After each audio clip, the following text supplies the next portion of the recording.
The Phillies take 2 out of 3 from the Tigers, and Jhoan Duran is already setting records at Citizens Bank Park. I'm Coy Camiscioli from Phillies Sports Talk, going to break down this three-game set for you, and we'll discuss Game 3 first, then Game 2 and Game 1. So the Phillies, they take the rubber match 2-0. Very defensive-minded game, just 10 total hits, 5 for both sides, and the Phillies were able to bring around a couple runs, and one of them, thanks to Kyle Schwarber, he hit a bomb in the eighth, 435 feet for his 38th on the year, which ties Shohei Ohtani for the National League lead in home runs. So I'm not counting him out of the NL MVP race just yet. I know his batting average is not as high as usual MVPs are, but still, if he can hit 5 to 10 more bombs than Schwarber on the season, which unlikely to be 10, but still, if he could, that will speak some volumes in this race. But still, nonetheless, he had that insurance run. The first run came in the second off a Max Kepler ground out, brought a run around. So manufactured that run, and then Schwarber did his thing in the eighth. And the Tigers didn't really have many chances, but defensively, one of the best plays of the night. In the top of the seventh, the Tigers had runners on second and third with just one out.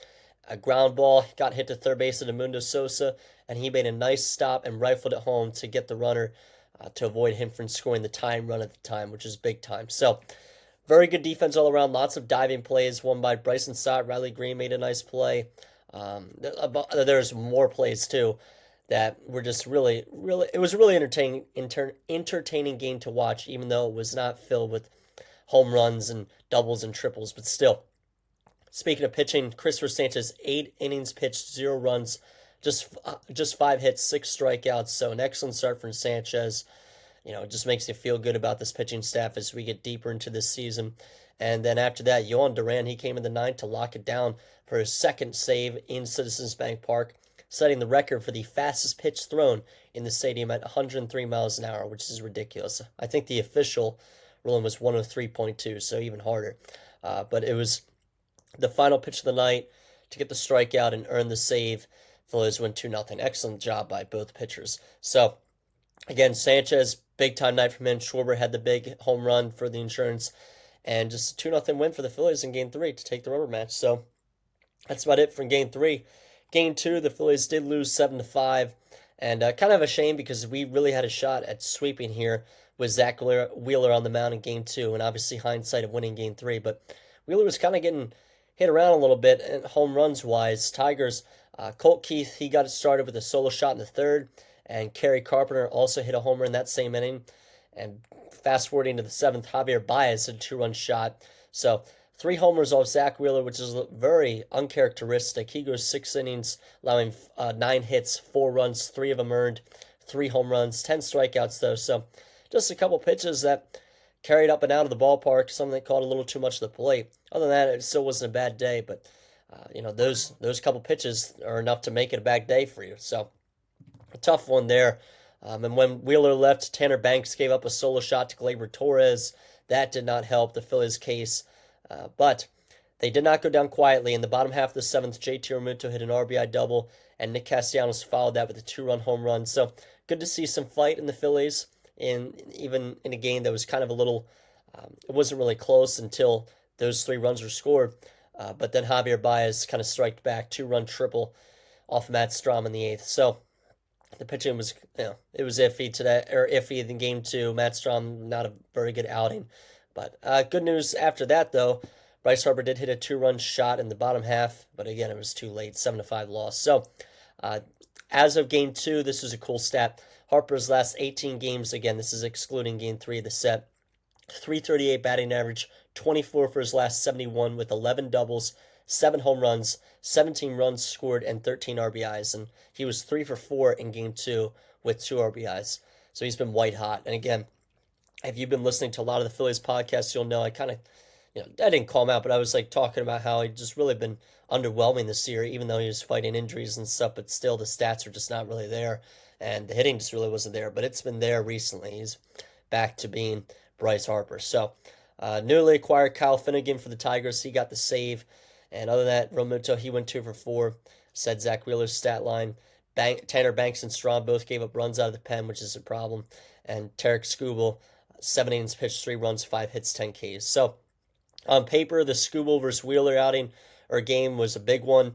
kind of didn't live up to the hype as much, and mainly because Wheeler giving up a couple shots here and there. But still, a very good game. Both pitchers had 10 strikeouts, and that's what they're known for. So, Phillies lost game 2. Going to game 1, Phillies won this one. This was an electric win. They win 5-4.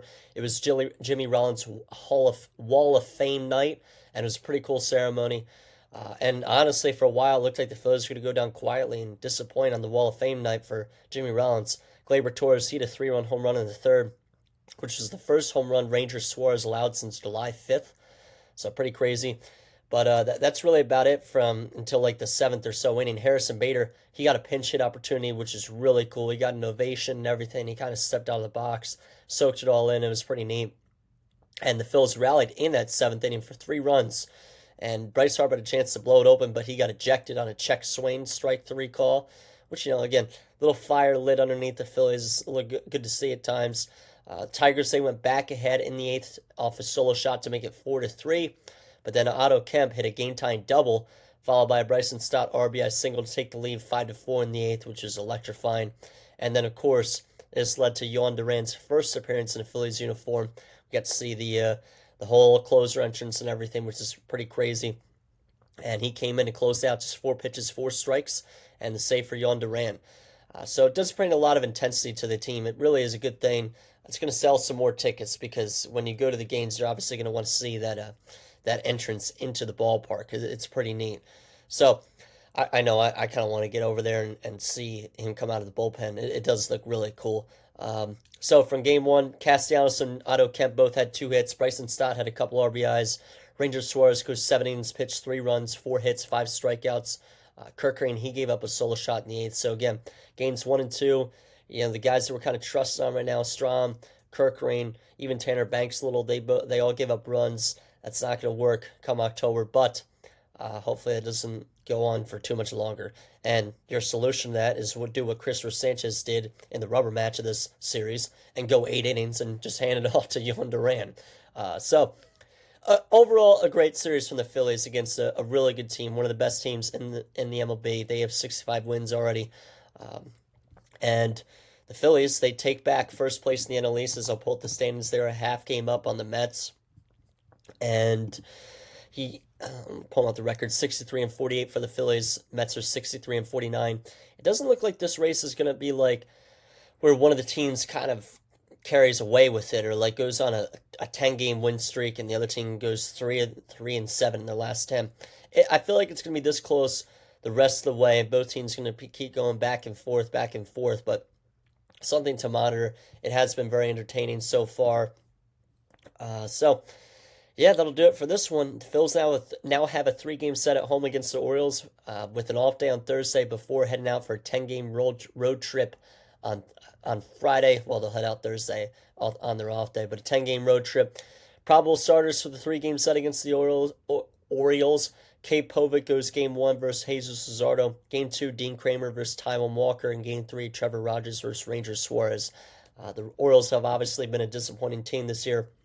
They have a record of 51-61 and are last in the AL East. They are 6-4 in their last 10, but the Phillies, this is a series that they should win to keep the good times rolling. And then after this 3-game set of the Orioles, it is a 3-game set in Texas against the Rangers, a 3-game set in Cincinnati against the Reds, and then to Washington for 4 with the Nationals. So, lots of Phillies pods coming your way soon, but that's going to do it for this one as the Phillies take 2 out of 3 from the Tigers and look to keep it going against the Orioles. Thank you, guys.